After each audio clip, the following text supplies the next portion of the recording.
Viewers, we are very lucky to be here today with the President of 4 Wheel Drive Victoria, Michael Coldham.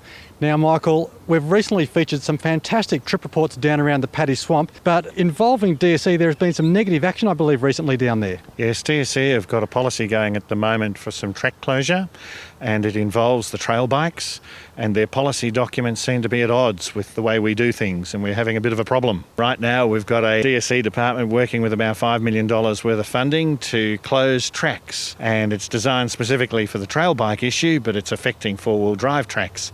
This bloke who's heading this department is trying to deal with his issues and ignoring the consultative process, the Parks Victoria draft management plan and a whole range of issues. We have some problems down the Otways. The Otways and the Paddy Swamp area is extremely popular. I know the guys from the Geelong 4 Wheel Drive Club get out there regularly, as do a lot of people from Melbourne and Geelong. How will these track closures impact on the average 4-wheel driver? They're mainly linked tracks, some 10 or 12 tracks in particular. The DSE officers are going back to the old days of saying, well, they're not gazetted roads, so therefore they don't apply to anything. We have new policies in place now which deal with all of those sort of things. A memorandum of understanding between Parks, DSE and 4-Wheel Drive Victoria, which deal with the consultative process, and this isn't happening. So we're trying very hard to make that a change right now. Well, normally there is quite a good relationship between the 4-wheel drivers and Parks and DSE. What seems to have broken down at the moment? Sometimes in DSE there are silos that ignore the whole holistic approach, and they go about their job with a single focus in mind rather than having the view of the whole stakeholder community, which is a bit of a disappointment. So our role at 4-Wheel Drive Victoria is to bring that back into line, come back to the consulting table, roll back some of the things that have been done without consultation, agree on a path forward and implement the plan.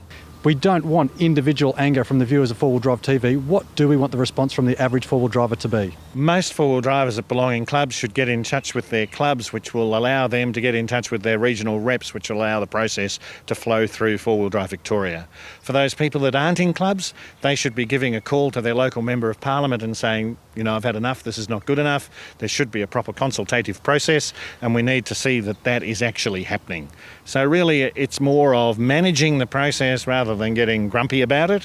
I certainly don't want to be pointing the finger at anybody, but if DSE does get away with this time, it's going to be the start of probably a big snowball.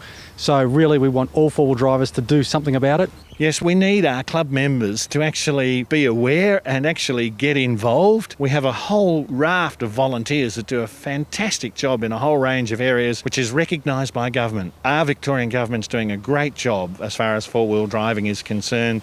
Michael Coldham, President of 4-Wheel Drive Victoria, a huge political weight on your shoulders and the team behind you. Good luck with the fight. Let's hope the 4-wheel drive community stands up and gets behind this whole issue. It's a big one. Thank you. Thanks, Simon.